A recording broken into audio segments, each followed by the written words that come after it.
আজকে কলা দিয়ে একটা দারুণ টেস্টি রেসিপি বানাবো। এটা কিন্তু খেতে দারুণ লাগবে, কোনো শক্ত হবে না, পুরো একদম সফট থাকবে।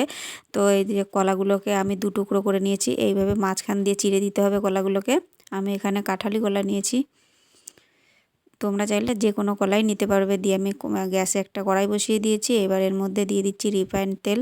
তেলটাকে একদম ভালো করে গরম করে নিতে হবে। গ্যাসের ফ্লেমটা এই সময় হাই থাকবে, নাহলে কলাগুলো তাড়াতাড়ি ভাজা হবে না। একটা একটা করে আমি সব এর মধ্যে দিয়ে দিয়েছি। দিয়ে এবার এগুলোকে উল্টে পাল্টে ভালো করে ভেজে নিতে হবে। কলাগুলো ভালো করে ভেজে নিয়ে দিয়ে এবার আমি এখান থেকে তুলে নেব। দেখো দেখাচ্ছি, আমি একটা এইরকমভাবে ভেজে নিতে হবে। দিয়ে আমি কলাগুলোকে একটা বাটিতে নিয়ে নিয়েছি। দিয়ে এবার এগুলোকে ভালো করে ম্যাশ করে নেব। তোমরা চাইলে এটার কলাগুলো ঠান্ডা হয়ে গেলে হাত দিয়ে মাখিয়ে নিলেই হবে। ভালো করে মাখিয়ে নিতে হবে, যেহেতু এটা আমি কলাটা ভেজেছি ওই জন্য একটু শক্ত শক্ত থাকবে, ওই জন্য ভালো করে একটু মাখিয়ে নিতে হবে। দিয়ে দিলাম এখানে 2 কাপ ময়দা আর 1 কাপ দেবো চালের গুঁড়ি, আর দেবো এখানে আমি 1 কাপ সুজি, আর দিয়ে দেবো একটু গুঁড়ো দুধ, আর দিয়ে দিলাম চিনি। চিনিটা আমি একটু কম করে দিয়েছি, তোমরা চাইলে এখানে তোমাদের স্বাদ অনুযায়ী দিয়ে দেবে। আর এখানে দিয়ে দিলাম মৌরি আর একটু নুন। দিয়ে সব কিছু একসাথে ভালো করে মিক্স করে নেব।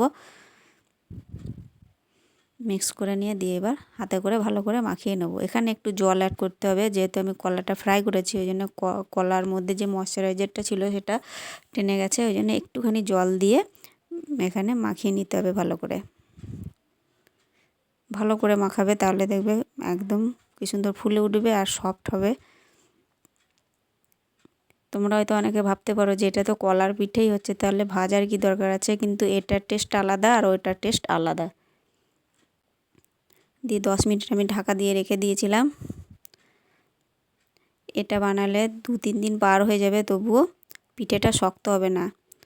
আমরা যে কলার পিঠেটা বানাই ওটা কিন্তু বানানোর পরে অনেক সময় শক্ত হয়ে যায়, কিন্তু এটা শক্ত হবে না 2-3 দিন পার হয়ে গেলেও।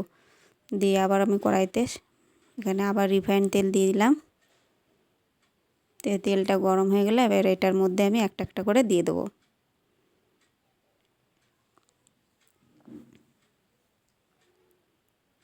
এইভাবেও করে দিয়ে দিতে পারো। ব্যাস দিয়ে দিলাম। দিয়ে এবার লো টু মিডিয়াম আঁচে এটাকে ভেজে নিতে হবে ভালো করে। ব্যাস আমার এক দিকটা ভাজা হয়ে গেছে, এবার এই দিকটাকে আমি উল্টে নেব। একটা একটা করে আমি এগুলো সব উল্টে নিচ্ছি। ঠিক এইরকমভাবে ভেজে নিতে হবে। দেখো আমার কি সুন্দর ভাজা হয়ে গেছে, দেখাচ্ছি তোমাদের একটা। এই দেখো। দিয়ে আমি এখানে চিনি গুঁড়ো করে নিয়েছি। দিয়ে এবারের মধ্যে গরম অবস্থায় এইভাবে মাখিয়ে নেব চিনির গুঁড়োটা। এই চিনির গুঁড়োটা এখানে মাখিয়ে নিচ্ছে, ওই জন্যই আমি চিনিটা কম দিয়েছিলাম। তো এইভাবে চিনির গুঁড়োটা মাখিয়ে নিলেই তৈরি হয়ে যাবে যে দারুণ টেস্টি কলার পিঠে। এটা কিন্তু খেতে অন্যরকম লাগবে। দেখো কতটা সফট হয়েছে, একদম শক্ত হবে না।